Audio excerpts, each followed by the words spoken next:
So saya akan share lagi sekali link attendance mereka yang baru masuk.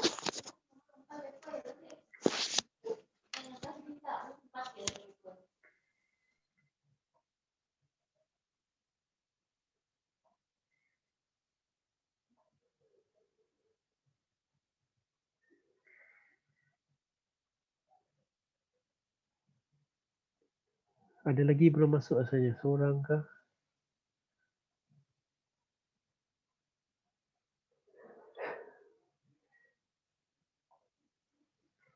Kalenda.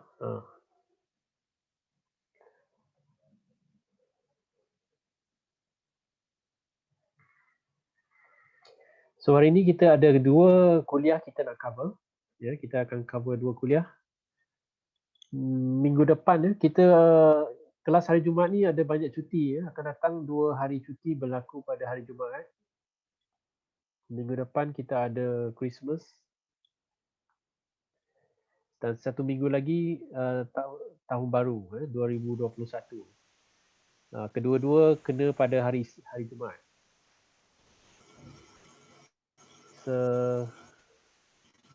Kemungkinan kita punya kelas untuk hari-hari cuti tersebut saya akan letakkan kelas secara recorded lah. Saya akan record kelas dan saya akan masukkan. So you boleh tengok pada bila-bila masa untuk topik-topik yang akan datang lah.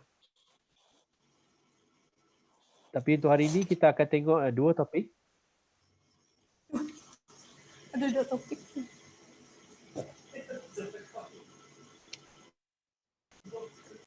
Hah?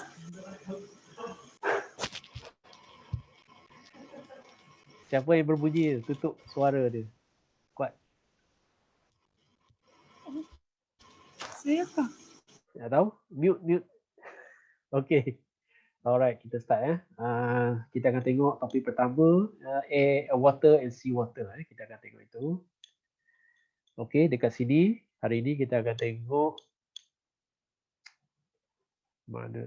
Okay, kita dah sebelum ni kita dah tengok introduction. Kita dah buat pasal plate tectonics, ocean basin kita dah lepas.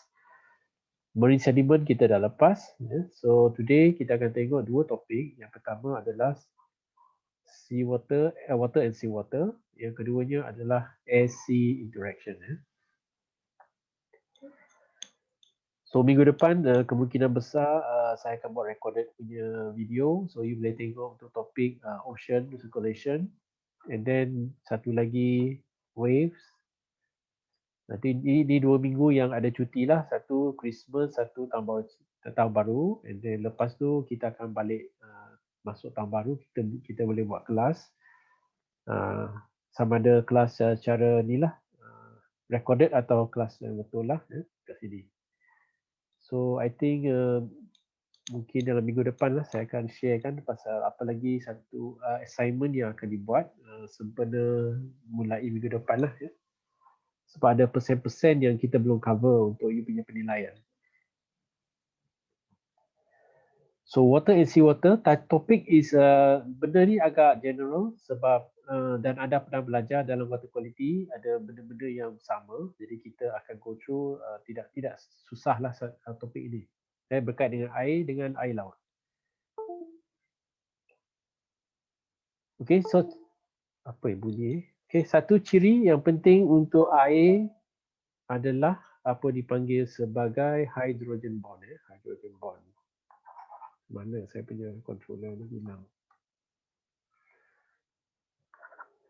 Sekejap ya.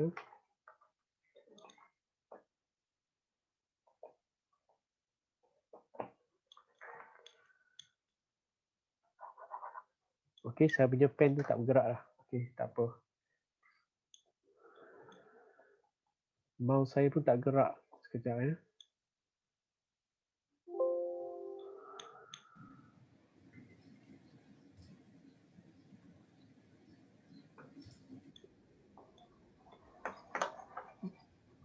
Sekejap ya. Mouse saya tak gerak.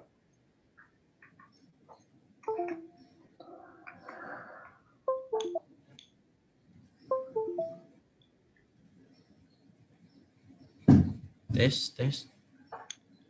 Okey, boleh dengar. Okey, kita sambung kita cerita pasal hydrogen bond tadi. Hydrogen bond.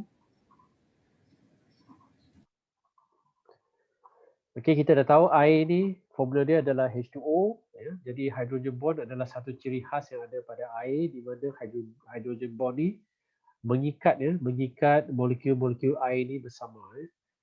Itu yang memberikan dia satu kekuatan yang luar biasa di mana air ni boleh berada dalam bentuk cecair ya, untuk satu julat keadaan suhu yang sangat lama. Kita tahu bahawa air ni boleh berada dalam bentuk cecair daripada 1 darjah 0.1 atau darjah yang rendah daripada 1 darjah sampailah kepada 100 darjah Celsius ya, satu julat suhu yang sangat besar. So ini adalah satu ciri penting lah kalau nak cerita pasal apakah ciri-ciri penting bagi air, salah satunya adalah hydrogen bond ni. Okey, yang keduanya adalah air sebagai solvent. Dia boleh digunakan untuk melarutkan apa-apa dan antaranya ion-ion penting yang kita akan dapat larut dalam air laut adalah garam ya, iaitu natrium klorida ya. So macam mana? So ion ni akan berpisah ya, natrium dengan klorida, dan air akan melekat pada mereka ya. Jadi bila air melekat pada mereka, dia kira sebagai larut.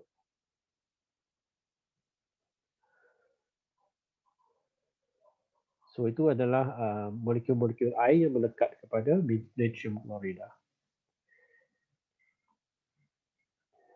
Selain itu, air ada satu sifat yang dipanggil sebagai thermal characteristic ya, thermal characteristic. Okey, so saya hanya akan highlight benda-benda yang agak penting di dalam buku dua buku yang saya share kepada awak semua. Awak kena bacalah buku tu So benda-benda important, grafik-grafik tu saya akan terangkan supaya anda boleh faham apa benda yang berlaku.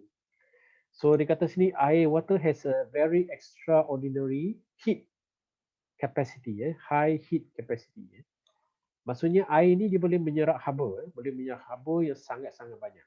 Bayangkan air itu masa saya kata tadi daripada 1 darjah Celsius sampailah 99 darjah Celsius dia boleh menyerap haba sebelum dia bertukar bentuk. Graf di sebelah sini menunjukkan kebolehan bahan-bahan ini untuk menyerap haba specific heat capacity So air ni adalah yang paling tinggi nilai dia adalah 1 1. So benda-benda lain ni rendah contoh di sini kita ada mercury 0.03, copper, iron, granite dan sebagainya. Ais pun ada sini ais pun 0.5 and then ini adalah mud tanah lumpur pun boleh menyerap haba yang sangat bagus. Okay, so inilah ciri-ciri bagi bahan-bahan. Apa maksudnya bila bahan tu ada nilai yang rendah?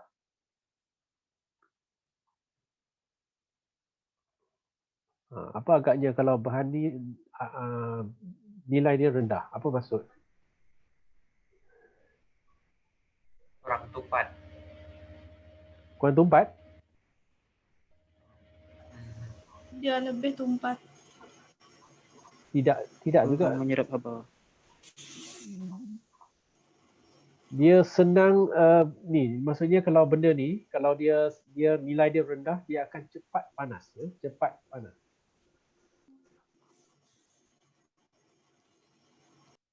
Okey.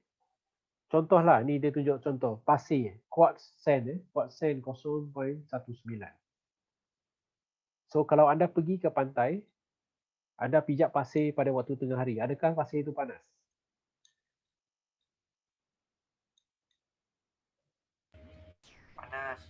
Panas kalau you pijak pasir dengan tanpa pakai kasut, kemungkinan you boleh terasa yang kaki itu rasa sangat panas sebabkan sand ni dia boleh menyerap dengan haba ni, cepat dia bertukar menjadi kepanasan tapi kalau anda masuk ke dalam air laut pada masa yang sama, adakah you rasa air laut tu lebih panas daripada pasir? Tidak kan? Jadi air laut tu masa tu you selesa, you akan seronok berenang di dalam air laut, padahal pasir itu dah terlalu panas. Sama dengan bahan-bahan yang kita gunakan untuk buat tanah, buat simen dan sebagainya. Dia cepat, dia punya heat capacity dia rendah, dia tak boleh simpan banyak haba, jadi cepat dia akan panas. Tapi air ni dia boleh simpan haba, dia boleh kumpulkan haba, jadi perlahan-lahan dia punya kepanasan tu akan naik. Okay, so heat capacity is a measure of the heat requirement to raise temperature of 1 gram of substance by 1 degrees. Okay, dia perlukan haba, haba untuk menaikkan temperature untuk 1 darjah Celsius, 1 gram. Okay, so maksudnya air ni you perlukan dia punya nilai dia adalah dalam bentuk kalori. You perlukan 1 kalori untuk menaikkan 1 gram air sebanyak 1 darjah Celsius lah. Itulah secara asasnya lah, dia punya scientific punya explanation lah. So heat capacity is measured in calories per gram. Okay, kita tengok apa kesannya bila air ada heat capacity yang tinggi.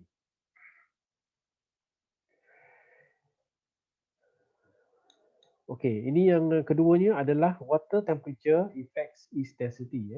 Ini yang bercerita pasal ketumpatan air. So dalam subjek water quality sebelum ni kita pernah cerita pasal ketumpatan air. Kita tahu bahawa ketumpatan air yang paling tinggi ada pada nilai 4 darjah Celsius. Ini ketumpatan air yang paling tinggi lah. Maximum density is 1 gram per cm padu. So bila dia sejuk, dia akan hilang sikit ketumpatan dia. Dan bila dia capai nilai kosong ni, dia akan berubah daripada bentuk cecair kepada bentuk ais. Okay. Di sini ada something yang berlaku yang menyebabkan dia berubah. Okay. Dan di sini ialah nampak dia punya density pun berubah daripada tinggi menjadi rendah. Bila dalam bentuk cecair itu density lebih tinggi. Tapi bila dah jadi ais, density dia menjadi rendah. Sebab tu ais dia akan terapung di atas air. So density dia dah berubah. Tapi bila kita mula panaskan lagi air tu, panaskan, dia nampak di sini density dia semakin kurang juga, dia semakin rendah. Sebab bila sampai satu tahap nanti air itu akan berubah daripada cecair menjadi gas. Bila dia capai 100 darjah Celsius lah.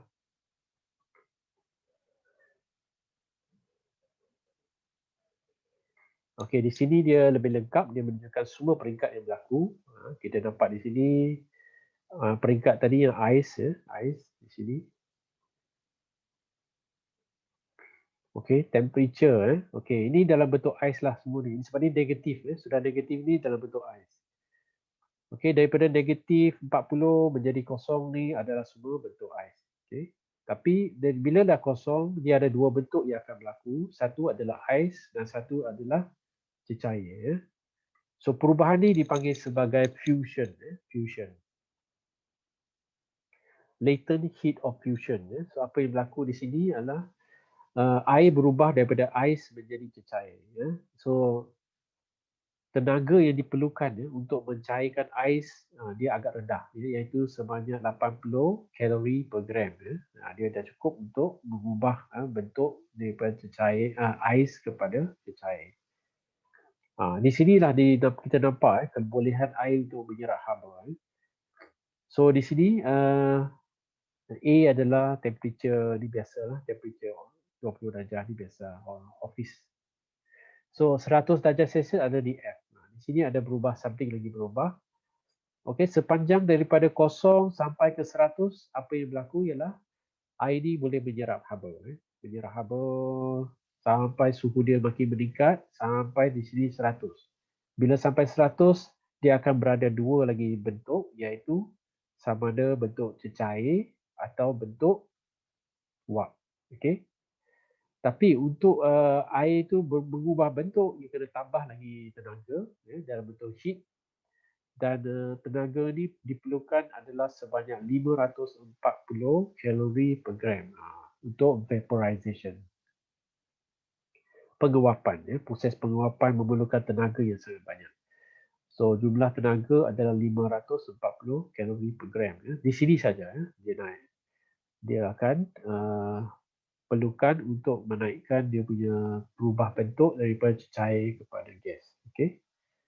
So kita nampak dia punya kebolehan air untuk menyerap. So di sini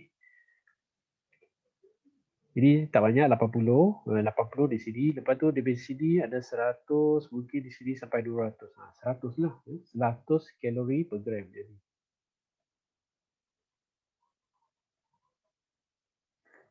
Nah, ini mudah. Daripada 0 sampai 100 dia perlukan 100 kalori per gram. So 1 kalori satu naik 1. Kalori 1 sampai 100. So bila sampai 100 kalori per gram dia akan berubah kepada gas. Ini dia perlu tambahan sebanyak 540 kalori per gram. Kenapa dia perlukan tenaga yang begitu besar? Agak-agak siapa boleh beritahu saya?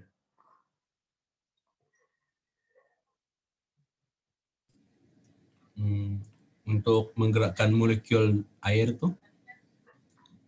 Tidak, ya lah, macam mana? Macam mana dia nak menggerakkan? Apa yang perlu dibuat untuk menukarkan air kepada gas? Suhu. Haba. Yalah haba lah, tapi apa yang berubah dalam air tu? Kenapa diperlukan begitu banyak? Suhu. Temperature. Memanglah temperature. Sekarang kita cerita pasal ni temperature. Tapi apa yang berubah di dalam air tu menyebabkan dia bertukar daripada, kenapa dia susah nak tukar daripada cecair kepada gas? Kenapa kita perlu tenaga yang begitu besar? Bonding between molecule. Ya. Tadi saya dah cerita masa mula-mula hydrogen bond. Hydrogen bond itu yang menyebabkan cecair itu stabil dalam bentuk air. Jadi untuk pecahkan hydrogen bond ni memerlukan tenaga yang sangat kuat, yang sangat tinggi. Jadi nak pecahkan molekul air hydrogen bond tu menggunakan itulah 540 kalori per gram untuk memecahkan hydrogen bond supaya bila pecah dia molekul air dia menjadi gas, dia dah terpisah. So itulah cerita dia. Okay, next ini cerita pasal seawater. Seawater kita tahu seawater ni air laut. Air laut is 96% pure water and 3.5% dissolved solid and gases. The solid dissolved in seawater change its thermal temperature characteristic. Lowering is latent heat by 4%. Only 0.96 calorie of heat is needed to raise the temperature of 1 gram of seawater by 1%. Maksudnya dia lebih cepat air laut ni masak. Kalau air biasa dia perlukan 100 kalori per gram untuk menjadi 100 darjah Celsius. 100 darjah Celsius lah untuk jadi air masak lah, air yang tukar jadi gas lah. Tapi untuk air laut dia lebih cepat. Dia hanya perlukan 96 kalori per gram untuk mencapai 100 darjah Celsius. Dia lebih cepat. Sebabnya dia perlukan 0.96. Dan kenapa dia menjadi lebih rendah? Disebabkan oleh dissolved solid. Dissolved solid di dalam air. Seperti garam, natrium chloride. Ini benda-benda yang ada dalam air lah. Okay, dia kata juga di sini, the dissolved solid also interfere in the formation of ice lattice acting as antifreeze. Dia juga membantu mengurangkan dia punya freezing point. Freezing point pun berubah untuk air laut. Jadi pada 0 darjah Celsius tak semestinya ais akan terbentuk. Dia boleh turun lebih rendah lagi. So the temperature of maximum density moves towards freezing point as salinity increase. Ada kaitan dengan salinity. Finally, coinciding with the freezing point and the salinity of 24.7 parts per thousand.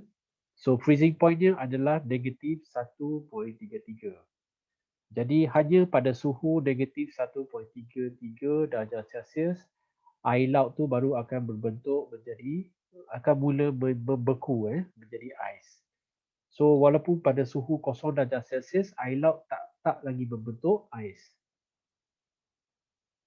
Kalau seawater pada 35, itu adalah air laut biasa yang typical. So dia hanya akan freeze pada suhu negatif 1.91 darjah Celsius. So dia dapat extra suhu temperature untuk jadi dia air batu. So ini tadi yang kita cerita tadi.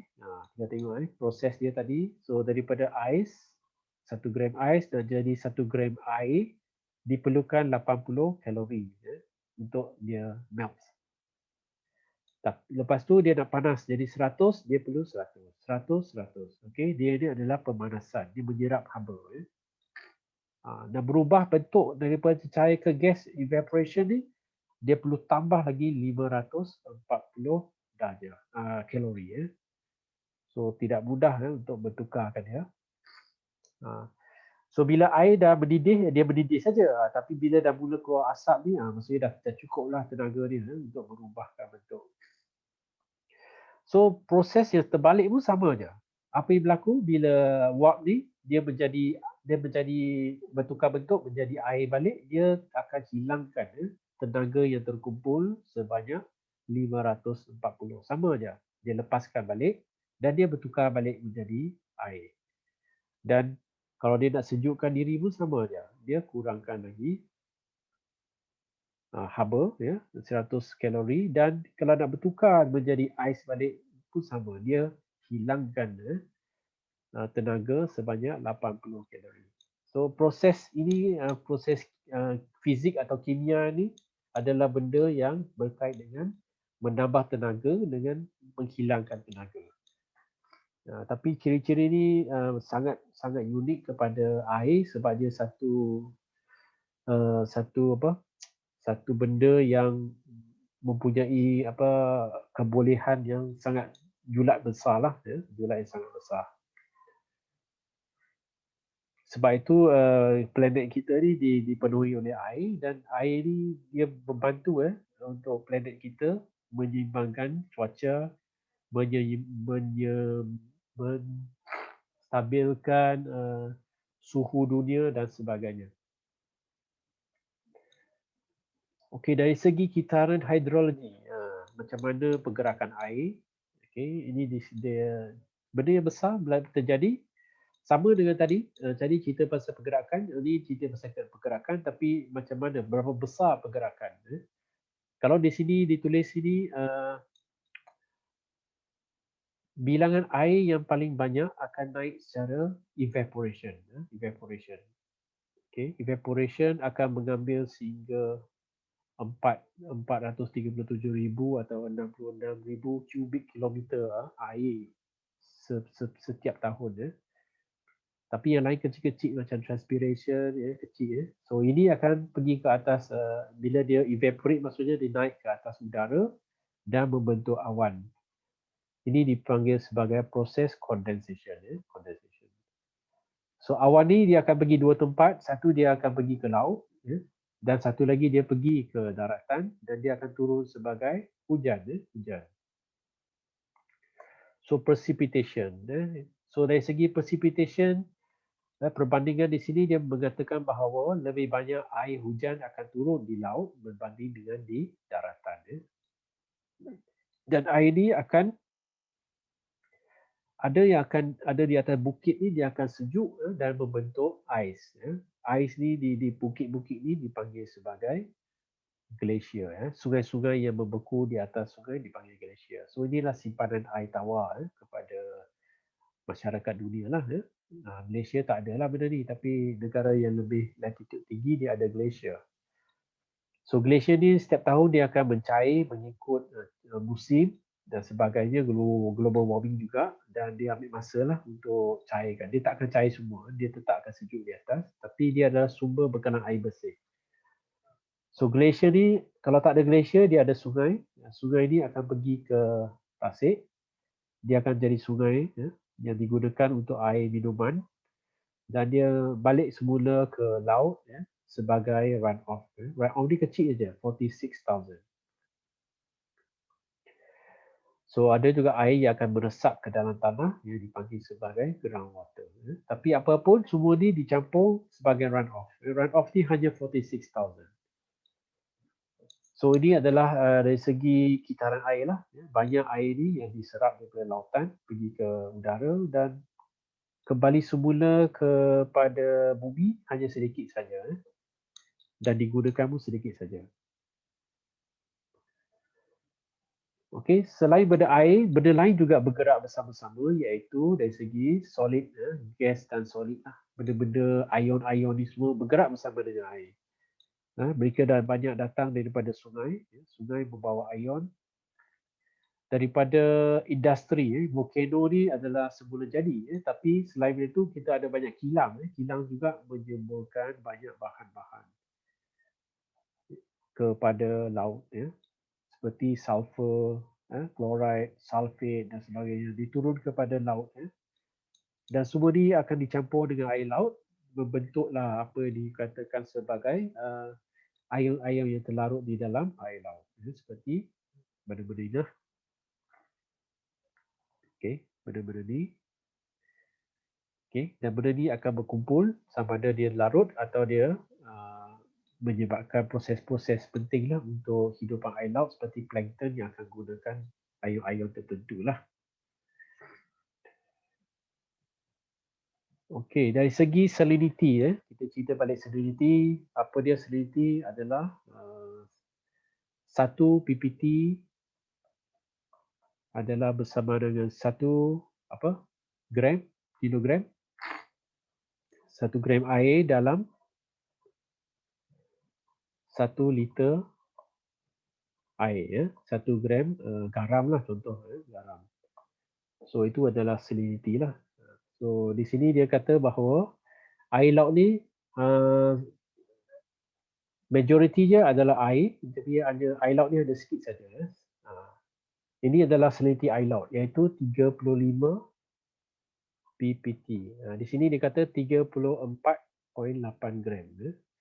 Dilarutkan di dalam 1 liter air iaitu 965.2. So campur dua-dua ni dia akan jadi 1000 gram atau sama dengan 1 liter atau 1 kilo. Okey. So sebahagian kecil dia adalah datangnya daripada ni, dia ada chloride, dia ada natrium dan dia ada benda-benda tadi yang saya tunjukkan dalam graf tadi, sulfate, magnesium, calcium, potassium dan lain-lain. So hanya sedikit saja yang ada di dalam air laut. Tapi tetap dengan adanya bahan-bahan seperti ini di dalam air menjadikan air ini tidak dapat diminum. Kita tidak boleh minum air laut. Kita tahu air laut tu sangat masin. Walaupun dia hanya 35 gram saja di dalam 1 liter air, tapi dia sangat masin. Kalau anda stranded dekat laut, air laut ni tak boleh diminum sebab dia akan menyebabkan anda dehydration. So, you kena masaklah air laut tu supaya dia menjadi air tawar. Lepas tu bolehlah minum.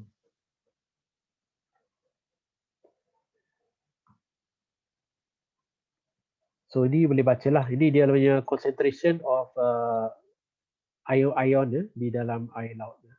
Okay, yang kecil-kecil lah. Tadi natrium klorida yang paling banyak. Okay, nak tunjuk beza di antara air sungai dengan air laut. Okay, air sungai. Jadi contoh macam bicarbonate ni banyak di sungai. Okay. Tapi macam kalsium banyak di laut. Okay. Silicate banyak di sungai. Sulfate banyak di laut. Chloride banyak di laut. Sodium ion banyak di laut. And then magnesium pun banyak di laut. Potassium banyak di laut. So itulah dia. Jadi yang kalau saya tanya soalan dia, Apakah ion yang banyak di sungai? Ia adalah bicarbonate atau silicate. Kalau nak cerita lah, ini soalan esei banyak nak kena cerita. Okay.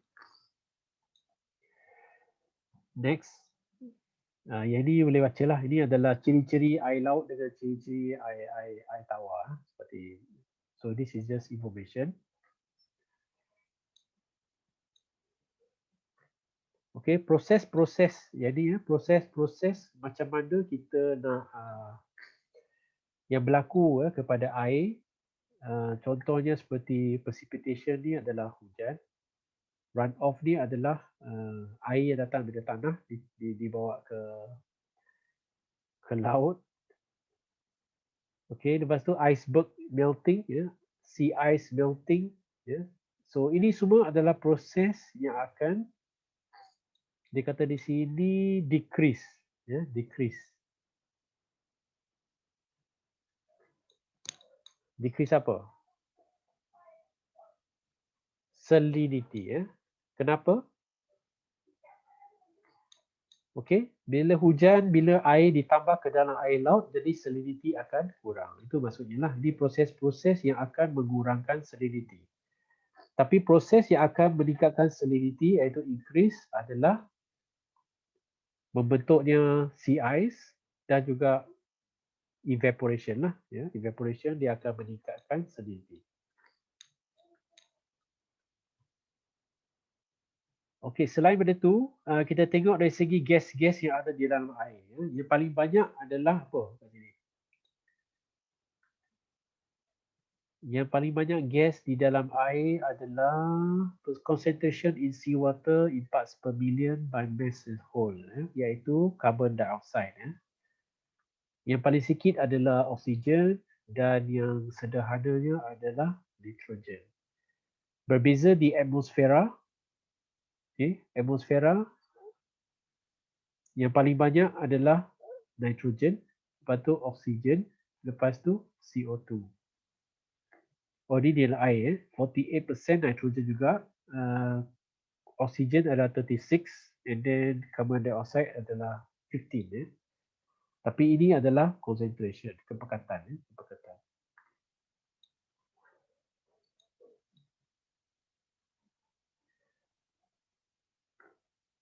So ini adalah concentration of gases yang penting lah, iaitu O2 dengan CO2. Okey, kita tengok O2 punya graf.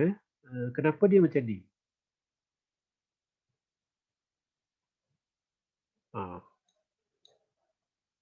Agaknya kenapa?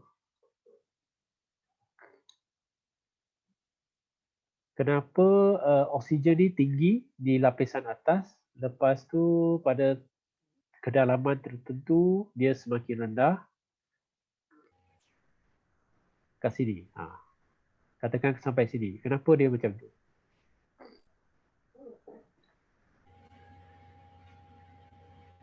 Apa yang berlaku sini yang menyebabkan oksigen dia tinggi? Ada kaitan dengan pressure kan, Cik? Apa? Pressure? Gelombang, Cik. Oh, Air itu bergelombang. Pressure. Oksigen. Apa yang menyebabkan oksigen tinggi biasanya dekat kolam? Apa yang menyumbang? Air itu berkocak. Air berkocak boleh. Lagi? Ada benda kat sini. Banyak. Phytoplankton. Ya. Ada fotosintesis. Inilah ya, phytoplankton dengan fotosintesis. Ini sentiasalah yang menyebabkan oksigen tinggi di lapisan atas. So bila lah dah mula masuk ke dalam, dia mula rendah. Okey, tapi di sini kenapa dia macam tinggi balik?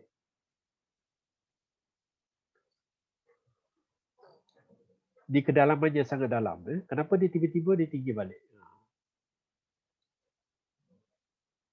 Jawapan dia ada sini. Okay, oxygen level are slightly higher in deeper waters because there are fewer animal present to take up the oxygen than reach these depths. Okay, memang dia dah rendah, tapi dia rendah dengan cepat di sini sebab di sini masih ada banyak hidupan. Tidak ada fotosintesis yang dalam, tidak ada fotosintesis. Lepas tu dia punya haiwan masih banyak, jadi dia turun lah sampai satu takap. Bila lebih daripada 1000 meter ke bawah ni dah tak ada organisma sikit saja. Jadi oksigen tidak digunakan secara banyak. So dia dapat naik balik sikit ya, di bawah. So tapi CO2 ni memang dia rendah lah. CO2 ni rendah. So CO2 kenapa dia rendah di bahagian atas? Sebab digunakan oleh phytoplankton lah untuk fotosintesis. Sebab tu dia agak rendah. Tapi di bawah ni dah tak ada phytoplankton, jadi CO2 ni akan meningkat sajalah. Dia tak akan turun.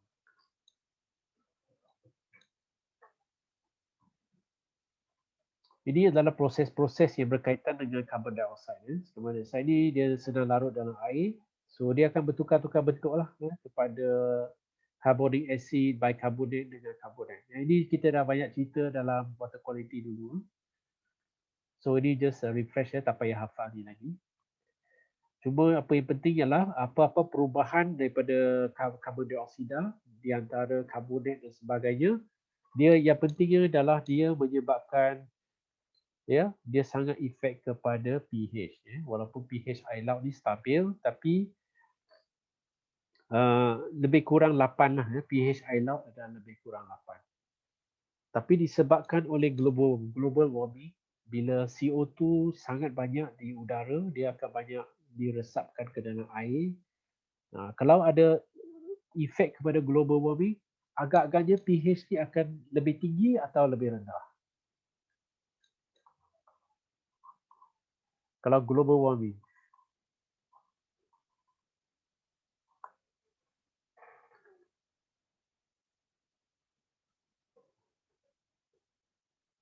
Siapa boleh bagi tahu? pH akan turun atau pH akan naik kalau global warming?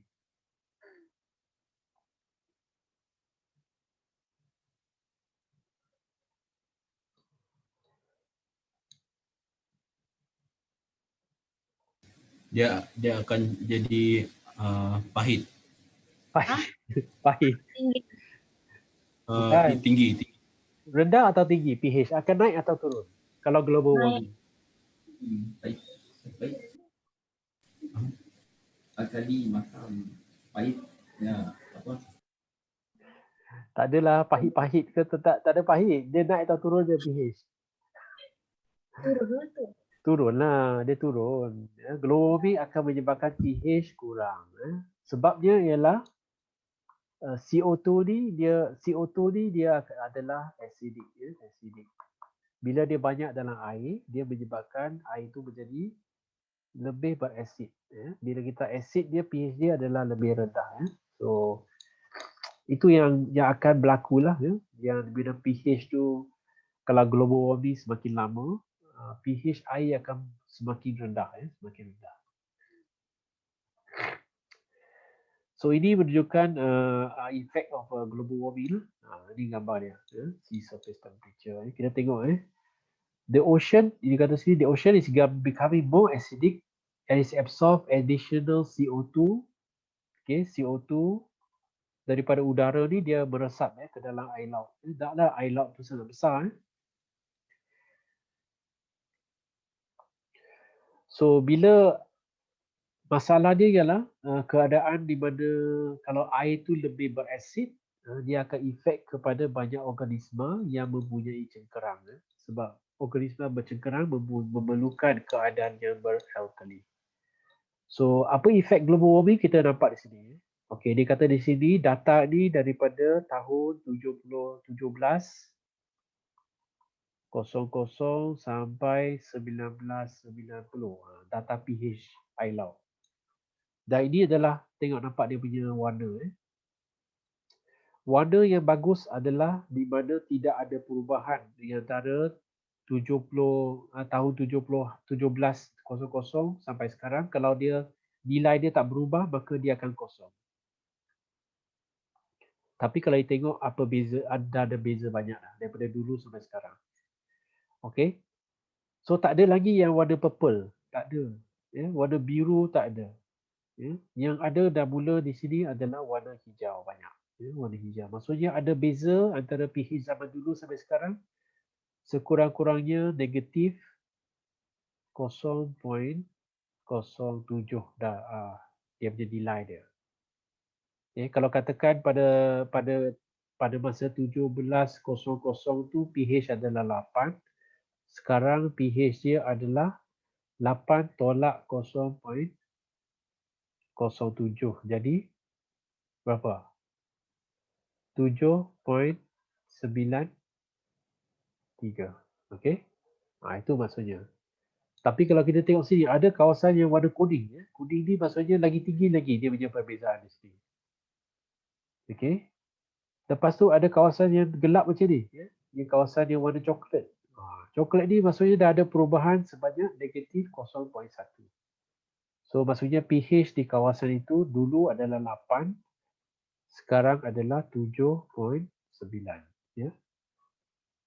Nampak macam kecil, tapi untuk sesuatu yang sangat stabil di dalam air laut, efek dia mungkin besar kepada organisma-organisma yang berada di lautan.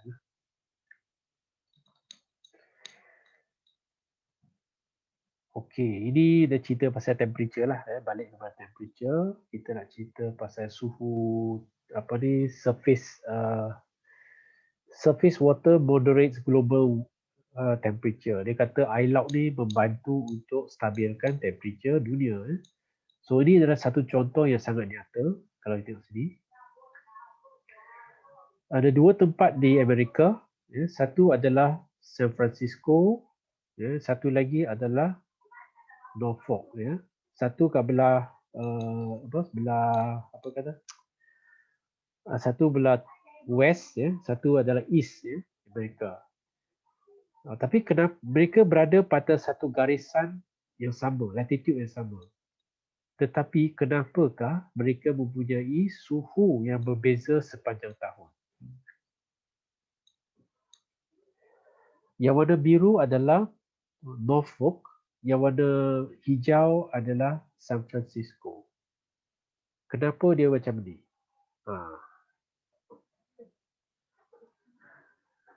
Jawapan dia ada juga tulis tu, tapi cuba tanpa merujuk kepada jawapan.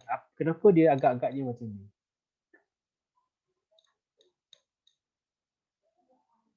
Okey, di sini adalah laut lah. Di sini adalah laut. Okey, di sini adalah laut. So, kenapa Norfolk ni mengalami temperature perbezaan yang sangat besar di sepanjang tahun berbanding dengan San Francisco, dia berbeza, dia agak kecil. Siapa boleh jawab? Cuba. Faktor cuaca, Encik. Yalah, cuaca macam mana tu? Tiupan angin, Cik. Tiupan angin Okey, angin. Okey, saya tunjuk arah angin dia. Arah angin dia daripada sini. Angin daripada bukan macam ni lah. Angin daripada timur ke barat. Okey. So, apa kaitan angin dengan dia punya temperature?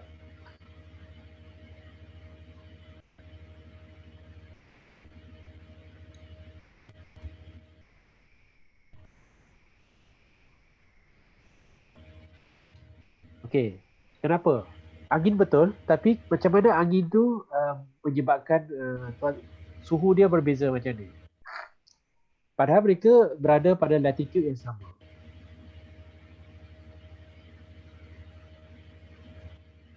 Dia bawa angin panas dari darat ke laut ke? Siapa? Okey. San Okey. Francisco. Okey, kalau lebih kurang macam itulah ya. So kalau kita tengok San Francisco, angin dia datang daripada mana? Daripada laut. Okey. So disebabkan laut ni adalah kita tahu dia adalah air yang agak stabil dia punya suhu. Jadi apa-apa angin yang datang daripada laut tu, dia punya perubahan suhu dia tidak besar, tidak besar. Tetapi untuk yang Norfolk ni, angin dia datang daripada darat. Angin datang daripada sini, Okey, jadi disebabkan angin ni melalui satu bentuk muka bumi darat yang sangat besar. Dan kita tahu tanah ni dia cepat panas dan dia cepat sejuk. Dia tidak macam air. Air dia boleh serap haba. Jadi dia disebabkan itu, jadi angin yang tiup kepada Norfolk bukan datangnya daripada laut, tapi datangnya daripada daratan. So angin daratan ni dia berubah-ubah. Dia boleh cepat panas dan cepat sejuk. Jadi sebab itu cuaca dia tidak sestabil daripada cuaca yang bergantung kepada lautan. So bila cuaca dia disebabkan oleh lautan, dia akan lebih stabil. Tapi untuk bahagian timur Amerika ni, dia masalah dia ialah cuaca dia tidak akan stabil. Dia boleh sangat sejuk dan dia juga boleh sangat panas sebab udaranya datang daripada tanah. Tanah ni cepat sejuk dan cepat panas. Boleh faham ya? Dan konsep ni dipanggil sebagai thermal inertia. Inertia kita tahu bahawa ia sesuatu yang cuba untuk melambatkan perubahan. Inertia. Contoh kita tolak bola tu. Untuk bola tu bergerak, dia perlukan tenaga yang cukup untuk mengubahkannya. So kalau di daratan ni dia tidak bagus untuk menyerap haba. Tidak dapat. Dia kalau panas dia terus serap dan dia melepaskan haba tu dengan cepat. Dia menyerap dengan cepat. So udara-udara yang melalui tempat panas ni sangat panas. Tapi bila waktu malam, haba dia terus hilang. Jadi udara dia jadi sejuk terus. Sebab itu bila ada berada di tepi laut, orang kata kalau pergi tepi laut, kalau waktu siang tanah panas, pasir panas, pasir sangat panas. Tapi laut lebih sejuk daripada tanah. Kalau waktu malam, pasir sejuk, tapi air laut ni masih panas, masih sedap lagi nak berenang. Itulah, itu yang kata di sini, inertia, thermal inertia. Air laut ni satu jasad yang bagus untuk menyerap haba atau mengekalkan haba. Jadi apa-apa angin yang tiup di atas air itu dia lebih stabil. So San Francisco boleh kira sebagai tidak menghadapi cuaca yang ekstrim lah berbanding dengan Norfolk atau New York ke apa ke belah sana. Okey, suhu planet juga berubah daripada panas ke sejuk. Jadi ini contoh bulan Mac. Okey. Lepas tu kita ada bulan September kat sini. Kita nampak ini adalah Antartika. So saiz Antartika sebenarnya berubah bentuk daripada bulan Mac sampai bulan September. So bila September, Antartika ni menjadi besar macam ni. Okay. So ini adalah berkaitan dengan cuaca lah. Cuaca dunia, planet kita berubah, ada cuaca, 4 musim.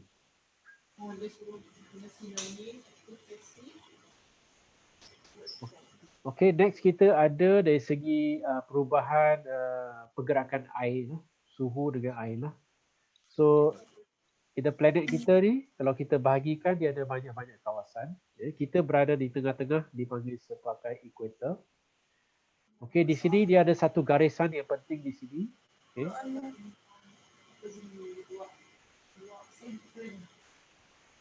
Ini dipanggil sebagai Tropic of apa nama dia? Tak nampak. Cancer, Tropic of Cancer. Dan bawah kita ada satu lagi garis penting dipanggil sebagai Tropic of Capricorn. Tropic of Cancer.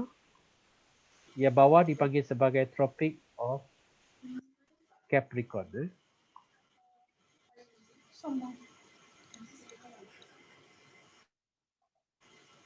Kita tolong mute-kan dulu siapa tu. Elenda. Sekejap. Okey.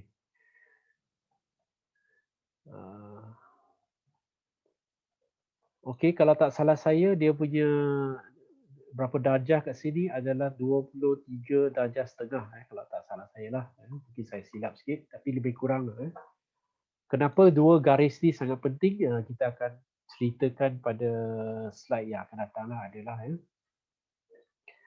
So ini 0 darjah sini, 0 darjah. Ini 23 rasanya, 23 darjah setengah. Lepas tu dia ada satu lagi pada 60 darjah. 60 darjah ni satu juga nilai, satu line yang penting, ya, 60 darjah.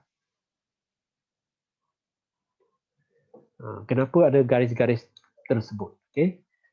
So kalau anda berpeluang pada satu hari, anda pergilah ke garis-garis ni, sebab garis-garis ni adalah garis-garis yang nyata yang ada dalam sains. Sebagai contoh, kalau anda nak pergi garisan khatulistiwa,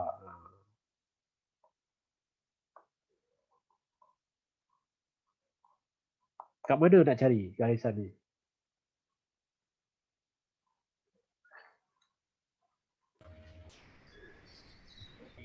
Ekuator. Dia nak je. Pontianak.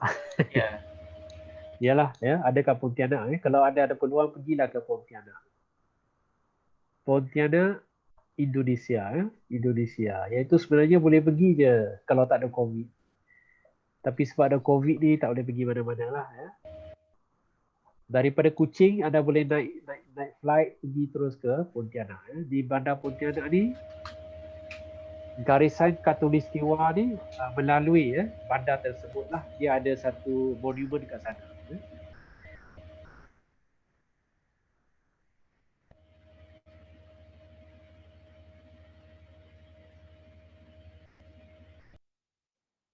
Okey, so apa yang berlaku di sini, cuba nak tunjuk di sini bahawa di sini kita ada dua zon-zon tertentu lah. Ada zon dipanggil sebagai evaporation zone dan ada juga dipanggil sebagai precipitation. Apa maksud evaporation? Maksudnya di sini ada berlaku banyak evaporation, iaitu tempat yang panas. Okay? Bila panas, dia akan banyak evaporation. Jadi bila dia naik awan ni semua, dia akan pergi ke zon lain untuk dia turunkan sebagai hujan. So ini dipanggil sebagai precipitation. Sama dengan utara dengan selatan. Okey, ini adalah perubahan suhu bumi siang dan malam. Ya, kalau kita tengok, kalau dia tidak banyak berubah, maka dia akan tiada warna biru cerah ni. No change. Siang dan malam tidak ubah. So kita boleh nampak warna biru cerah ni sepanjang lautan tu adalah stabil dia punya suhu. Tapi kalau kita tengok pada darat, nampak tak dia punya color, warna orange kebanyakan dia, warna orange. So maksudnya suhu pada waktu siang sangat berbeza dengan suhu pada waktu malam. Ya, sangat berbeza. Itu yang tadi angin tu, angin daripada laut ni, tiup tadi, dia cerita tadi, dia tiup ke San Francisco. Jadi suhu dia stabil. So cuaca San Francisco ni agak stabil. Tapi dia suhu angin tu meniup melalui Amerika ni. Jadi bila pergi ke Norfolk ke sini, angin dia datang daripada angin daratan ni. Angin daratan ni tidak stabil. Siang malam berubah sangat besar. So dia mengalami cuaca yang agak ekstrim dari segi suhu. So tempat yang paling ekstrim adalah di gurun-gurun lah. Ini antara gurun saya di Afrika ni, Sahara kot. Gurun di Australia ni ada satu lagi. So di sini berubah cuaca suhu yang sangat sejuk pada waktu malam dengan siang.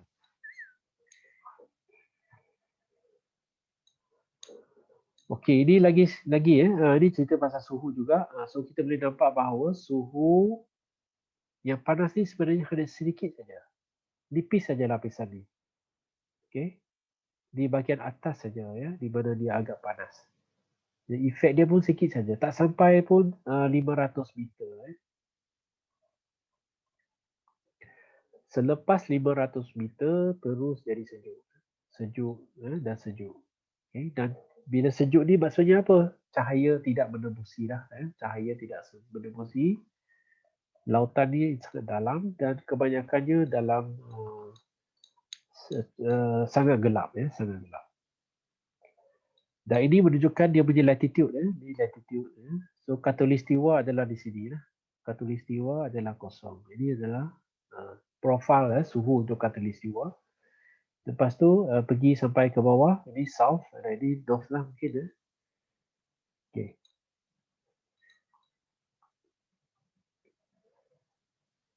Ini adalah ocean water salinity.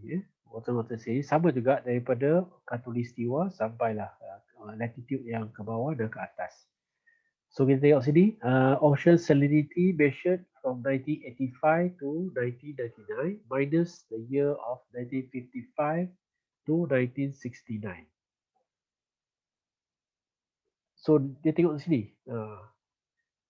So banyak berubah salinity adalah di kawasan yang warna purple. Purple maksudnya ada banyak perubahan.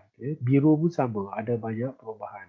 Kawasan yang stabil adalah kawasan yang berwarna putih. So kalau kita tengok perubahan salinity banyak berlaku di lapisan atas. Lapisan atas.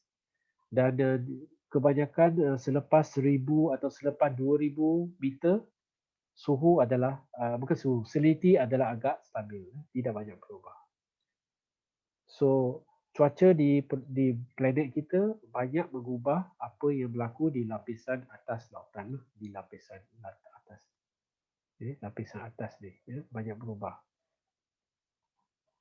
Untuk suhu dan juga untuk benda-benda lain seperti salinity.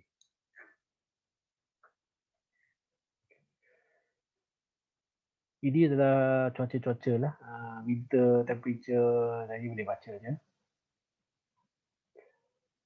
Okey, ini yang tadi tadi saya cerita pasal 3 jenis garisan penting di planet kita, iaitu equator, Tropic of Cancer dengan Tropic of Capricorn. Okey, kalau tengok sini yang warna ni, yang merah, bukan merah dia. Merah ni adalah temperature. So kita tengok temperature yang paling tinggi adalah, ialah kita tahulah kita di tengah-tengah ya. So temperature paling tinggi adalah di tropical lah. Dia meningkat sampai sini. Okey, tapi dari segi salinity, dia lebih tinggi di kawasan Tropic of Cancer, okey, di sini, dengan Tropic of Capricorn.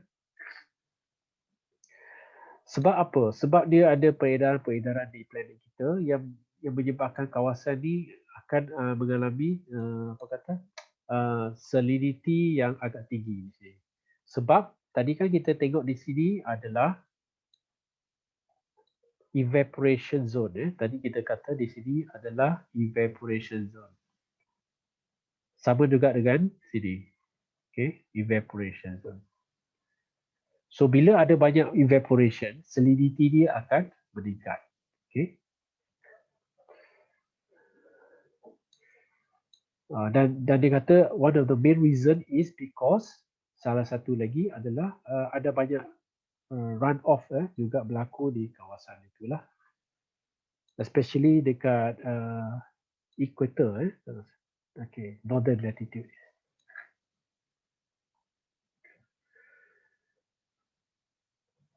Okay, ini adalah ocean is certified into density zones by temperature and by salinity. Okay, macam kolam kita pernah belajar, dalam kolam kita ada panggil lapisan-lapisan yang terbentuk di dalam kolam. Ingat lagi tak apa nama dia?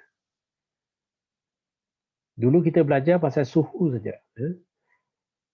Kita ada 3 lapisan di kolam, iaitu apa yang dipanggil sebagai thermocline, thermocline, kan? Iaitu perubahan suhu daripada atas sampai ke bawah. So sama dengan di laut juga ada lapisan tersebutlah. So untuk density dia dipanggil sebagai pycnocline, pycnocline. So di kata sini seperti kalau pada dalam keadaan biasa, kebanyakan laut adalah pycnocline ni ada lebih kurang 18% of ocean water. Okay, and then 2% is surface zone, and then 80% adalah deep water. So ini contoh kalau thermocline ni, ini thermocline kat sini. Okay, so ini adalah pycnocline. Okay, so thermocline dengan pycnocline adalah bertentangan. Okay, bertentangan. Di mana kalau suhu tinggi, suhu mula menurun di sini, density akan mula meningkat. Okay, so dia terbalik. Apa kaitan antara pycnocline dengan halocline? Ada satu lagi. Halocline adalah berkaitan dengan salinity. So bila density meningkat, ini density. Ini adalah temperature, suhu. So apa kaitan pycnocline dengan halocline? Bila pinoclean meningkat, haloclean juga akan meningkat. Atau bila pinoclean menurun, haloclean akan menurun. Sebab kita tahu bahawa air garam ni, kalau dia lebih banyak air garam, maka dia lebih tumpat. So tumpat itu adalah density.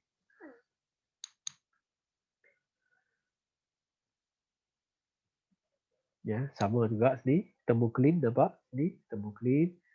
Ya, di mana suhu menurun secara cepat. Okey, kalau di kawasan yang high latitude, dia tidak ada thermocline, dia straight je. Okey, tapi dia sejuk. Less than 4, sejuk. Kalau di kawasan low latitude, pinoclean dia terbalik, ingatlah. Thermocline dengan pinoclean adalah terbalik. Okey. Kalau di kawasan high latitude, pinoclean dia adalah juga sama saja, satu line saja. Tapi pinoclean dia adalah terbalik daripada yang suhu. Bila suhu rendah, temperature dia, dia punya ketumpatan di sini adalah yang paling tinggi lah, tapi dia straight je. Dia straight. High density.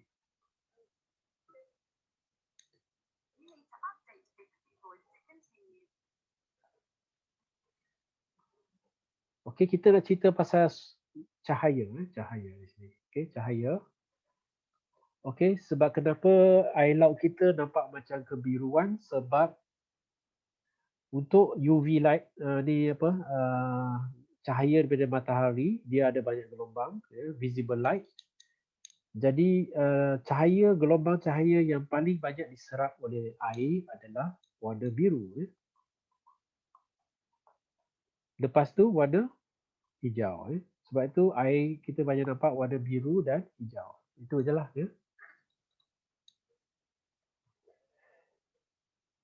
Dan cahaya ni dia tidak sampai ke dasar macam tadi gambar dia. Okay. So dia akan memasuki kawasan yang dipanggil sebagai photic zone. Photic zone. So kawasan yang tidak ada cahaya dipanggil sebagai photic zone. So di photic zone ni lah yang ada productivity, yang ada fotosintesis. Di bawah tu tidak ada lagi sebab tidak ada cahaya. Iaitu kesemua di sini adalah kegelapan saja. Okay, selain daripada cahaya, satu lagi cahaya ni dia tidak pergi jauh ke dalam air, dia hanya di lapisan atas.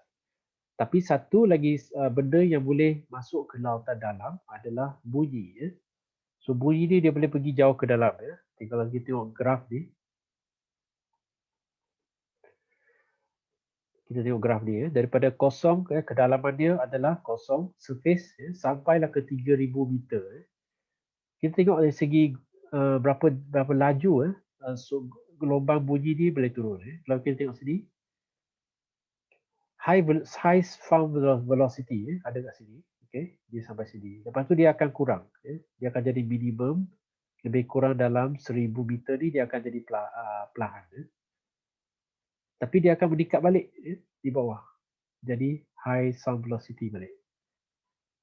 Okay, so kawasan yang 1,000 meter ni di mana dia punya minimum sound velocity ni juga dipanggil sebagai SOFA layer. Pelik nama dia. Okay.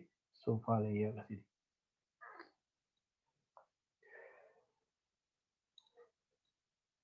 So bunyi ni penting lah untuk orang yang membawa kapal ni.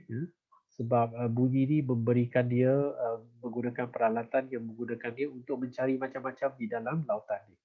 Seperti mencari ikan, menggunakan sonar dan sebagainya. Dan untuk peperangan sama juga konsep dia, mereka menggunakan bunyi untuk mengesan submarine. Jadi sebenarnya disebabkan oleh sifat fizik bunyi di dalam lautan ni, di mana dia ada maksimum dengan minimum. Jadi ada kawasan-kawasan tertentu yang tidak boleh detect oleh kapal. Sebab bunyi ni dia membengkok di dalam lautan ni, jadi ada kawasan dipanggil sebagai shadow zone. So di sinilah kadang-kadang ada tersembunyinya kapal-kapal selam enemy yang nak tembak torpedo lah. Ada satu cerita terbaru yang dekat movie tu yang berkait dengan submarine yang menembak kapal. Saya tak ingat tajuk dia baru-baru ni. Itu agak unik lah cerita tu kalau you tengok. Dia submarine ni dia nak mencari dia kena gunakan sonar. Dan dia kena dengar bunyi apa-apa saja dekat submarine ni boleh memberikan dia detection. Ya, sama ada dia bunyi propeller ke, bunyi orang menjerit ke, bunyi orang buat parti kat dalam ni pun boleh didengari menggunakan sonar. So itu adalah teknologi lah yang digunakan untuk bawah lautan. Ini tadi dah yang sonar tu.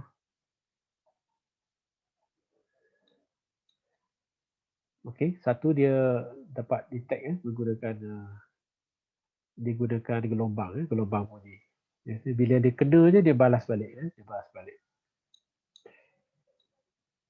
Satu lagi menggunakan earphone dia dengar bunyi di dalam lautan tu. Menggunakan bunyi pantulan bunyi untuk mencari wreckage dan sebagainya. Ini kita pernah tengok dalam kelas yang awal-awal tu, semua menggunakan teknologi bunyi lah. Sebab bunyi lebih canggih berdasarkan dengan cahaya. Cahaya tidak boleh bantu. Di dalam lautan ni gelap saja.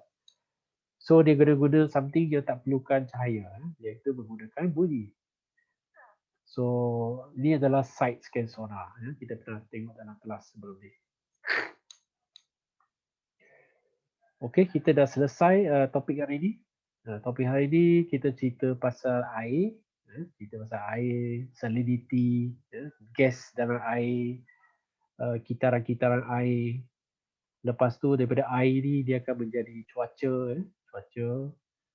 dan ciri-ciri bagi air laut, berapa pH, apa macam mana dia membantu untuk stabilkan suhu-suhu di bumi, dan apa perubahan air ni daripada suhu air ni daripada awal tahun, bulan tertentu dia boleh berubah keadaan di air seperti pembentukan ais. Ada kawasan-kawasan yang di mana berlakunya banyak evaporation dan kawasan yang ada banyak precipitation, perubahan cuaca, dan juga salinity, and then ini adalah kaitan antara ketumpatan, density, suhu dengan salinity. Tiga ni sangat penting. Bila density meningkat, salinity meningkat, suhu akan lebih rendah. Dia terbalik, suhu adalah terbalik. Cahaya kenapa air kita berwarna biru atau hijau, air laut, disebabkan oleh serapan daripada gelombang cahaya. Dan satu teknologi yang sangat berguna iaitu sound wave. Sound wave boleh bergerak di dalam lautan dengan sangat tepat dan digunakan untuk pelbagai teknologi seperti untuk submarine, untuk mencari ikan, untuk cari harta karun dan sebagainya menggunakan teknologi bunyi.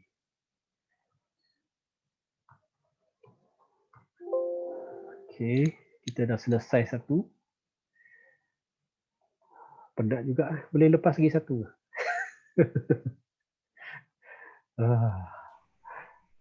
Aduh. Kita stop share dulu.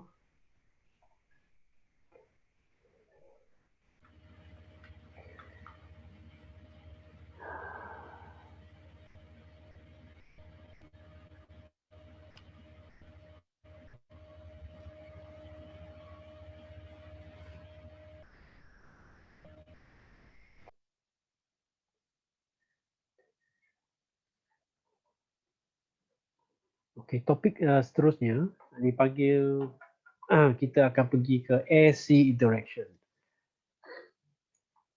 Tadi kita tengok air, kita tengok air dengan laut. So sekarang kita nak tengok daripada udara dengan laut. Apa interaction antara udara dengan laut? So apa angin-angin dan sebagainya efek kepada lautan.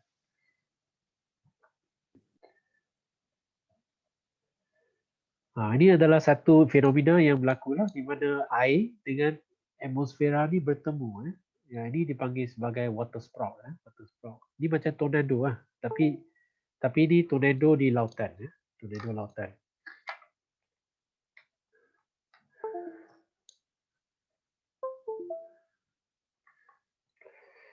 Ini ada di Lawas hari tu. Saya jumpa ada orang bagi video. Di Lawas pun ada benda ni. So dia dah mula membentuk di Malaysia pun ada kadang-kadang ada video-video viral yang keluarkan bentuk water sprout. Okay, anda biasa naik kapal terbang kan? So kapal terbang dia suka terbang di lapisan pilihan angkasa ni dipanggil sebagai stratosphere. Stratosphere. Okay, ini aeroplane lah. Aeroplane dia suka terbang di ketinggian tersebut. Udara dia ringan, nipis, tidak ada banyak rintangan. Jadi aeroplane ni boleh terbang dengan lebih laju. Dia dapat jimat minyak. Atas daripada mesosfer, stratosphere ni dipanggil mesosfer. Mesosfer ni dah di hujung-hujung angkasa lah. Lepas tu dah angkasa lah. Di bawah daripada stratosphere adalah troposfer. Troposfer ni adalah tempat yang kita banyak awan ni lah yang kita berada sebenarnya. Troposfer. Okay. Okay, so kita berada di kawasan troposfer ni. Troposfer ni. Dan atas ni yang di mana saya kata tadi aeroplane terbang ni dipanggil sebagai stratosfer. Okay, dia suka berada di kawasan ni. Dan lepas tu atas lagi betul adalah mesosfer. Mesosfer. So antara dua lapisan ni adalah satu lapisan penting yang dipanggil sebagai ozone layer. Ozone layer. Okay, lapisan yang membantu kita menapis UV UV yang radioaktif yang sangat bahaya, sinaran-sinaran yang tidak bagus. So apakah komponen-komponen di atmosfer? Secara ringkasnya, nitrogen adalah yang paling banyak. Lepas tu oksigen. Lepas tu yang paling banyak di sini adalah antaranya argon dengan CO2. Dan dikata di bawah ni adalah CO2 semakin meningkat di atmosfera, iaitu sebanyak 0.5% per year due to human activity. Itulah masalah. So apa yang berlaku bila cahaya datang ke bumi? So apa yang berlaku ialah cahaya matahari datang ke bumi, dia bergantung kepada lokasi. So kalau dia kena tepat di kawasan ni, so di sini solar radiation dia adalah full. Tapi kalau dia kena pada kawasan yang, sebab bumi kita bulat, so bila dia kena kat kawasan yang angle macam ni, apa yang berlaku? Cahaya tu tidak kuat. Dia akan menyebabkan banyak reflection. Okay, bila dia tak tepat, dia akan ada banyak biasan cahaya. So bila berlaku macam ni, dia akan menyebabkan suhu yang disebabkan oleh cahaya ni akan berbeza. Ada tempat dikena, dia akan menjadi panas, dan ada tempat yang dia kena dan dia banyak terbias, tempat tu akan menjadi lebih sejuk. Sebab itu kawasan di kutub utara dan kutub selatan dia adalah lebih sejuk daripada kawasan yang kena cahaya secara menegak, iaitu di kawasan ni lah, kawasan ni. So kita boleh nampak dari sini lah. Ini adalah kawasan di mana suhu akan meningkat sebab cahaya akan kena. Tapi di kawasan kutub suhu tidak meningkat. In fact, heat akan ada heat loss. Heat loss. Suhu akan hilang dan jadi sejuk. Sebab itu di kutub utara dengan kutub selatan terbentuknya ais. So dari segi degrees, tengok dari segi degrees lah. Okay, bila kita berada di Khatulistiwa. Khatulistiwa ni lebih kurang 55 darjah Celsius lah. Berapa ni? Okey, equator kat sini kan, equator ya. So banyak absorb di sini banding dengan reflected. Okey. Okey, reflected sikit di sini. 90 darjah ni. Banyak absorb 98%. Okey, ini bukan latitude sorry. Ini adalah dia direct. 90 darjah maksudnya direct Bila cahaya datang secara menegak macam ni 90 darjah So bila datang 90 darjah, so dapat reflection sikit saja. Jadi di khatulistiwa lah macam ni ya, 88. 98 darjah persen yang absorb. 60 darjah pun masih banyak, 97. Ya. Bila dia pergi ke hujung-hujung macam kutub ni, dia punya reflection dia, absorb dia sikit, dia reflect banyak. So dia jadi sejuk. Okay, makin ke atas, makin ke hujung, dia akan jadi makin banyak haba yang hilang. Ya. Dan kenapa di sini menjelaskan kenapa kita mempunyai season. Okay. Siapa tahu kenapa?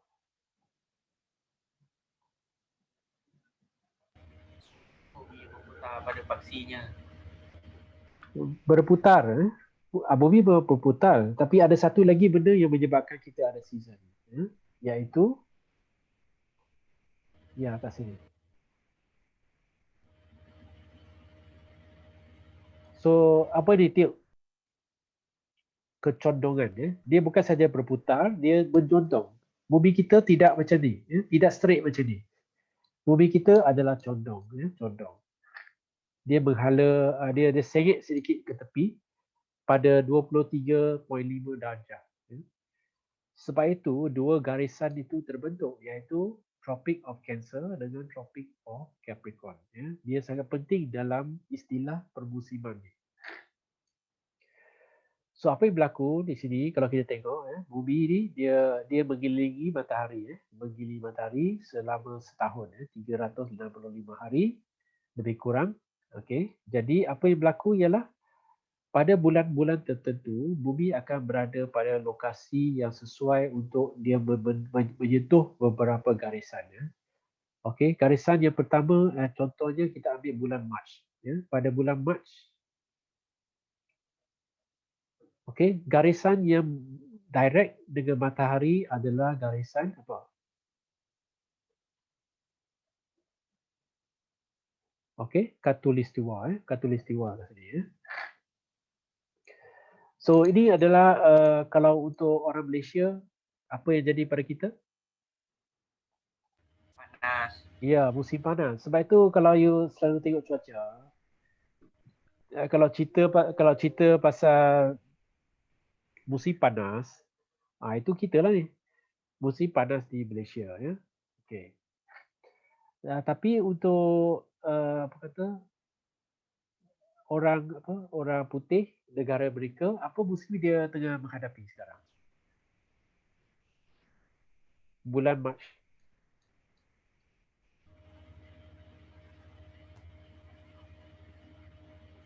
Kalau di utara.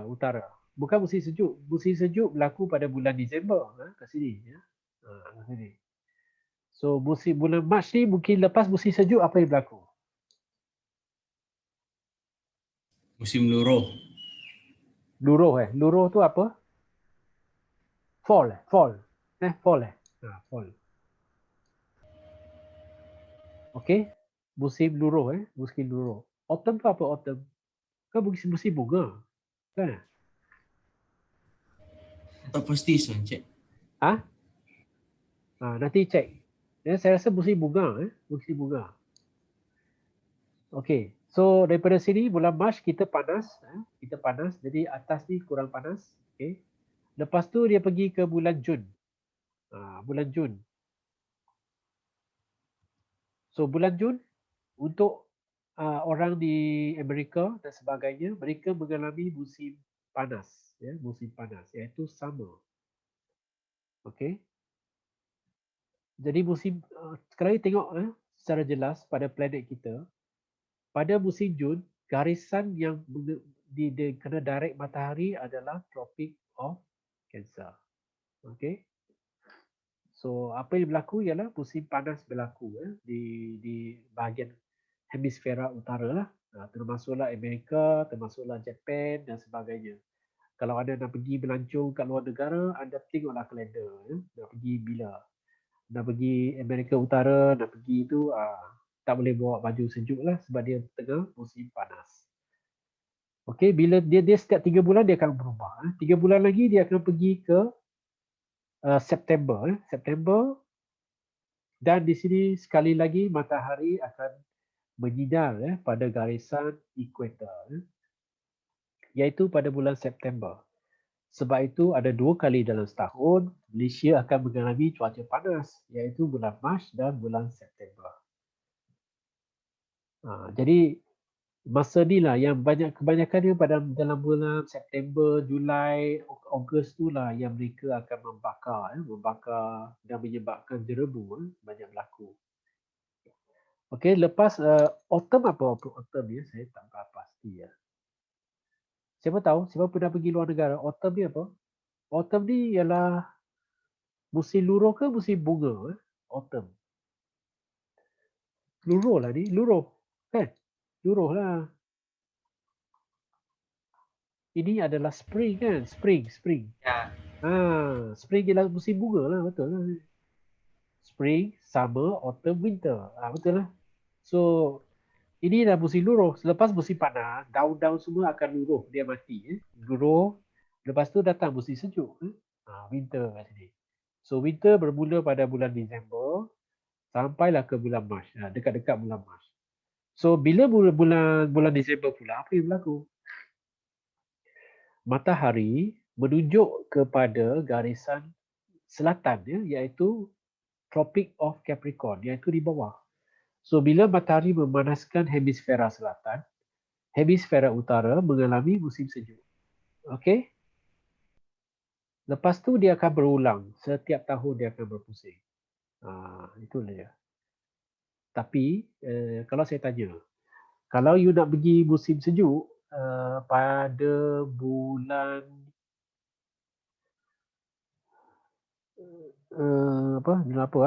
kalau bulan Jun, ada tak bulan musim sejuk?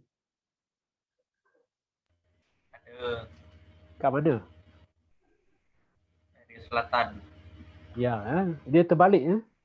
Hemisfera selatan akan mengalami musim sejuk pada bulan Jun dan hemisfera selatan akan mengalami musim panas pada bulan Disember. Dia terbalik.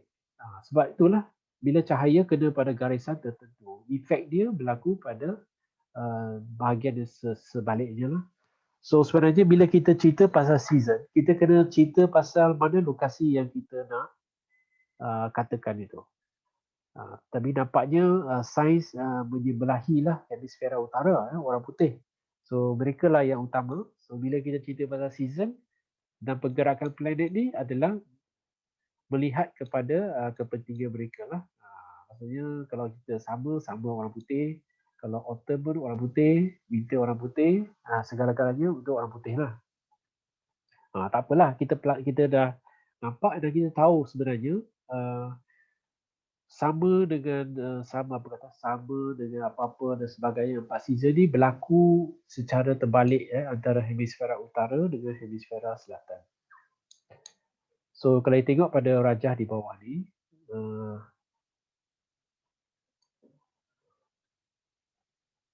okey, di sini nampak di sini vertical rays of the sun dia direct kepada Tropic of Cancer. So bila dia direct ke sini, suhu kat sini lebih rendah dan dia akan mengalami musim sejuk terbalik dengan apa di atas. Tapi ada satu lagi kat sini yang tadi dekat Disember tu, bila vertical ray of the sun pada Tropic of Capricorn, so Tropic of Cancer ni jadi sejuk sebab panas dia di bawah, atas ni jadi sejuk. So banyak cahaya yang dibiaskan. Sini banyak cahaya dibias. Okey. Tapi sebenarnya gambar ni menunjukkan satu lagi benda yang sangat penting. Kalau kita tengok sini, nampak tak Arctic Circle dengan Antarctic Circle? Apa yang berlaku di sini?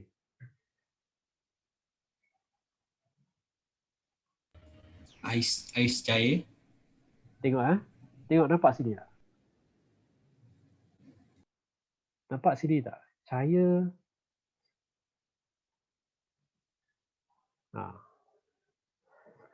Sebab disebabkan oleh kutub planet kita adalah condong.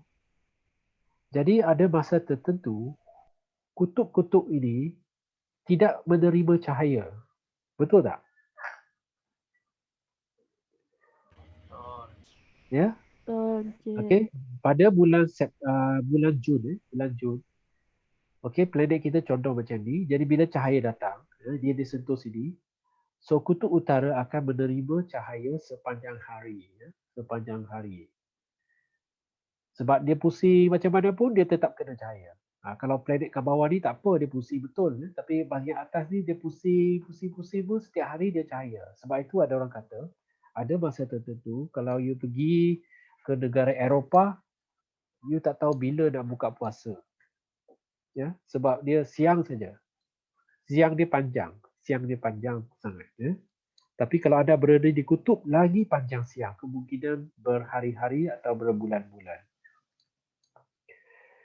Okey, dan apa yang berlaku di Antartika? Antartika akan berada dalam kegelapan. Tak kena langsung cahaya. So, Antartika akan mengalami malam sepanjang hari. Jadi tak tahu bila nak tidur, bila nak bangun. Okey. So, terbalik dia ialah bila pada bulan Disember. So, bila pada bulan Disember, Antartika pula akan mengalami siang sepanjang hari dan Arctic Circle pula akan mengalami gelap sepanjang hari. Okey. Inilah fenomena-fenomena khas yang berlaku di kutub-kutub. Jadi kalau anda ada peluang untuk pergi ke kutub, anda kena hati-hatilah dengan kalender. Jangan pergi, ingatkan nak pergi rasa sejuk tapi kegelapan. Tapi Antartika memang tak dapat pergilah. Antartika bukan tempat yang boleh pergi melancong saja. Dia adalah tempat yang dikawal oleh tentera, dikawal oleh negara-negara tertentu. Yang biasa pergi sana hanya untuk buat kajian saja. Kajian saja. Orang biasa tak boleh pergi sana saja. Mungkin orang kaya bolehlah. Tapi kalau nak pergi melancong, Arctic Circle ni pun mungkin boleh sampai lah. Tapi tidak sampai Arctic Circle. Tapi sampai negara-negara yang berada di kawasan Arctic Circle. Contohnya macam Alaska, Greenland. Itu negara-negara yang berada di kutub-kutub yang sangat utara lah di Amerika, dan mereka mengalami fenomena macam ni lah, di mana siang dia sangat panjang, mungkin 18 jam, lepas tu malam dia pendek, macam tu. Disebabkan pergerakan bumi mengelilingi matahari dan keadaan condong 23.5 darjah tu. Okay, ini menunjukkan bahawa apa yang masuk ke dalam planet kita tidak semua diabsorb. Ini radiation lah, solar radiation 100% daripada matahari. Okay, dia masuk, dia ada yang pergi absorb oleh air 60%, diabsorb oleh awan, diabsorb oleh air, banyak diabsorb oleh air. Lepas tu kalau dia kena pada tanah, dia akan reflect. Reflect. So lebih kurang 70% akan diserap, 30% akan hilang, akan keluar. Bukan, 100% ini adalah 30% yang akan reflect. Lepas tu ada juga radiation yang keluar, iaitu dipanggil sebagai long wave radiation. Ini dipanggil sebagai infrared radiation. Biasanya yang keluar ni infrared. So daripada awan-awan dan sebagainya pun ada keluarkan radiation. So 70% ni adalah infrared. So apa yang berlaku ialah sangat penting di mana global warming terlibat. Okey, global warming disebabkan oleh apa? Kita akan cerita nanti lah, tapi secara asas ni global warming disebabkan oleh peningkatan apa? Peningkatan suhu Carbon dioxide, yang disebabkan oleh penipisan lapisan ozon. tidak sebenarnya. Lapisan ozon tu lain cerita sebenarnya. Sebenarnya kita dah confuse global warming tidak ada kaitan sangat dengan lapisan ozon. Lapisan ozon dia ada cerita lain. Tapi global warming ni adalah bahan-bahan bakar ni, yang CO2 ni banyak. So bila CO2 banyak, apa yang berlaku ialah, bayangkan atmosfera kita di atas ni dipenuhi oleh CO2. Di atas ni semua CO2. So apa kekuatan CO2? CO2 adalah penyerap inframerah, ya. CO2 suka menyerap inframerah. So bila CO2 menyerap inframerah ni pernah tak tengok? Infrared. Ada tak you pernah tengok alat-alat senaman dia yang macam letak kaki tu? Pernah tak tengok dekat shopping complex? Oh, pernah Encik, pernah. Alat senaman dia letak kaki, dia goyang-goyang kan? Dia letak tapak kaki dia. Dia di sini ada plastik warna merah kan? Inframerah adalah cahaya yang panas. Ya? Dia warna merah dan dia panas. Jadi sebab itulah inframerah dia kalau naturally dia akan keluar ke space. Ya? Dia keluar ke angkasa. Tapi bila CO2 banyak, CO2 akan serap inframerah. Dan inframerah adalah cahaya yang panas. Dan cahaya panas ni akan menyebabkan suhu planet meningkatlah. Itu saja.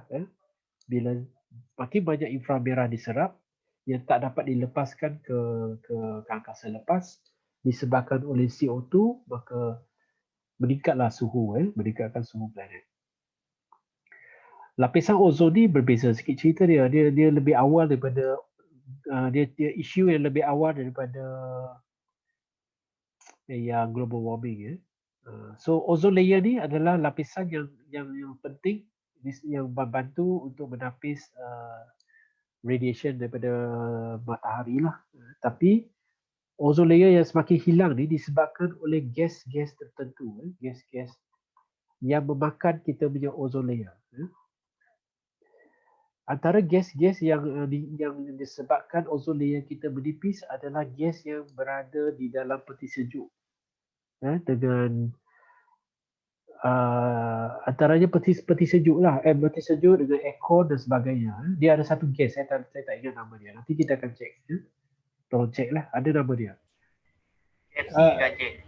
Fluorocarbon kan? Ya. Apa nama tu? CFC CFC kan? CFC, yeah. Chlorofluorocarbon. Benda-benda macam ni yang tidak bagus lah.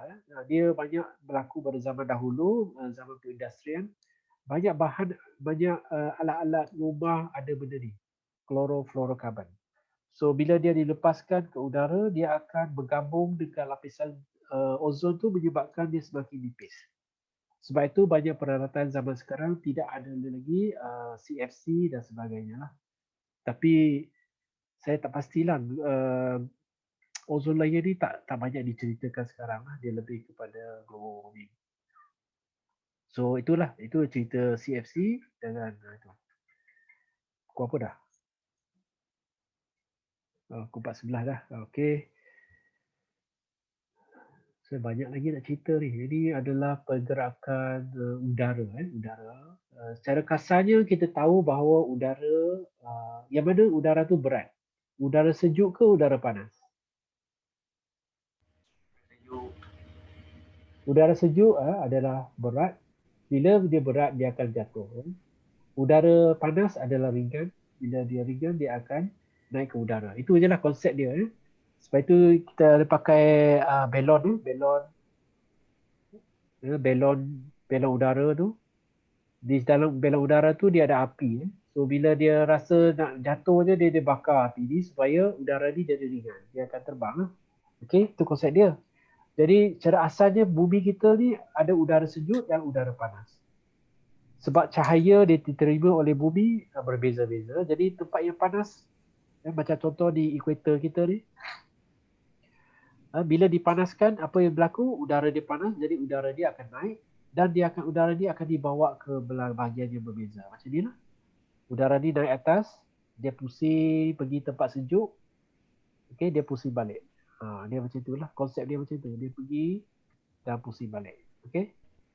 Sebab dia nak hilangkan haba. Jadi dia pergi atas, lama-lama dia hilang haba, dia jadi sejuk, dia akan jatuh balik. Okay? Dan daripada udara ni, dia menyebabkan satu lagi istilah. Istilah dipanggil sebagai low pressure dengan high pressure.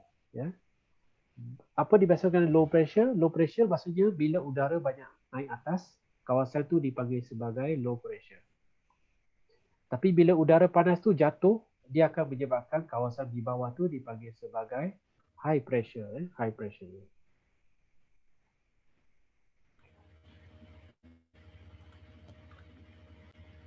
Okey, macam mana udara bergerak di bumi? Dia ada efek daripada satu benda yang berlaku di bumi, iaitu putaran bumi. Tadi kita dah cerita pasal putaran. So bila bumi ni asyik berputar, okay,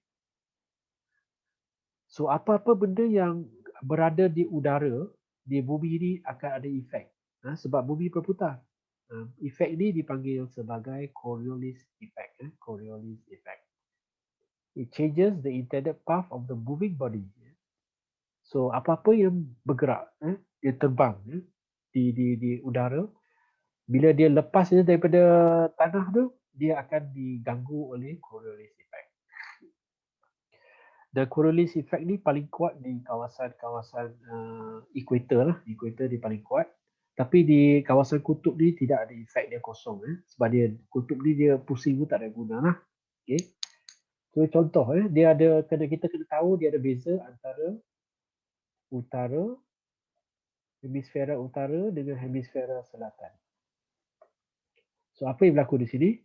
So apa yang berlaku di sini ialah kalau kita nak hantar sesuatu ke utara daripada selatan, dia akan terbias, dia kebias ke belah kanan. Kalau kita hantar sesuatu daripada utara ke selatan, dia akan terbias ke belah kiri.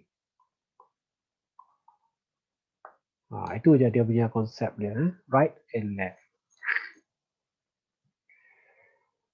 Okey, sekejap saya tunjuk apa lagi ya. Okey, nampak ni nampak saya tunjuk tadi kiri dan kanan tu. Konsep dia, okey, nampak kiri. Ini adalah kanan ya. So kalau you tengok pada gambar ni, boleh nampak bahawa angin ni pun berubah bergerak seperti mana Coriolis effect Dia ada kiri, dia ada kanan dan sebagainya. Okey, tapi saya rasa yang ni bahagian ni saya tak nak cerita lagi, agak pening ni. Konsep ni agak banyak.